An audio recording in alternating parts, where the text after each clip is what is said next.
श्री हरि के 16,108 विवाह हो गए। द्वारिका में जब भगवान रहते थे,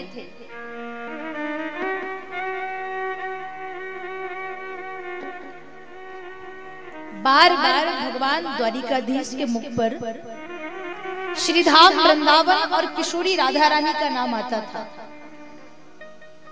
भगवान ने राधा जी के साथ मात्र 10 से 11 साल बिताए हैं वृंदावन में, बाकी का पूरा जीवन तो रुक्मणी जी के साथ बीता है। पर हम कभी राधे राधे की जगह रुक्मणी रुक्मणी कहते हैं क्या?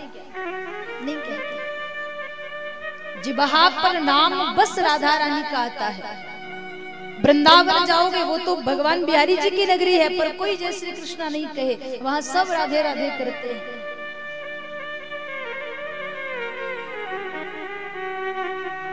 सदैव ठाकुर जी कोई पीड़ा हो, कोई आनंद हो, तो भी मुख से राधे राधे निकलता।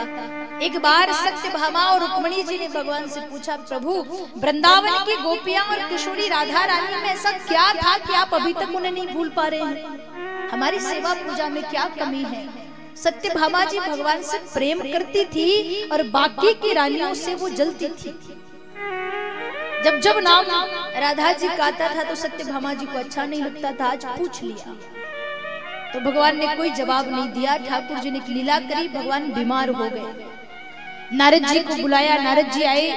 नारद जी ने कहा, मैं जानता हूं कि अगर बीमार आप हैं तो आपकी औषधि भी आपके अलावा कोई नहीं जान सकता, वो दवाई भी आप ही बताओगे जिससे आपको स्वस्थ होना है। बताइए प्रभु, क्या लेकर के आऊं आपके लिए जिससे आप ठीक हो जाएंगे?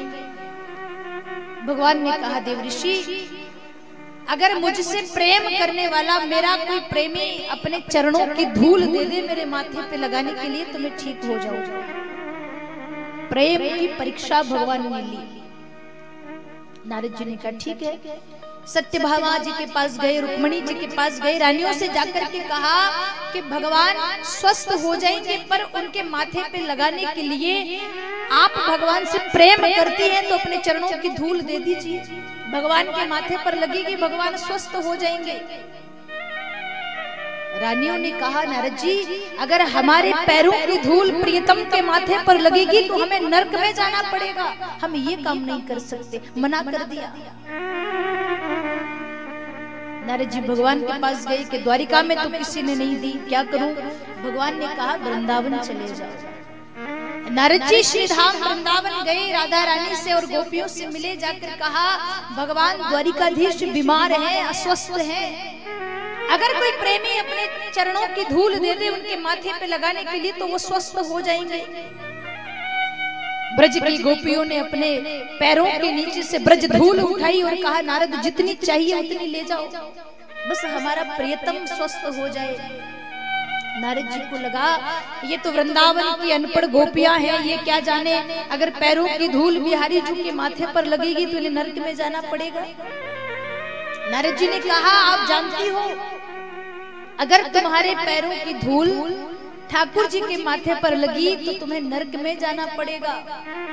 गोपियों ने हाथ जोड़कर कहा, हे देवऋषि अगर हमारे चरणों की धूल से हमारे प्रियतम स्वस्थ होते हो तो उनकी कुशलता के लिए एक बार नहीं हम 1000 बार नरक जाने को तैयार हैं। हमें फर्क नहीं पड़ता स्वर्ग मिलेगा या नरक, हमारे लिए तो वो नरक भी स्वर्ग के समान है जहां पता चलेगा कि हमारे कृष्ण स्वस्थ हैं।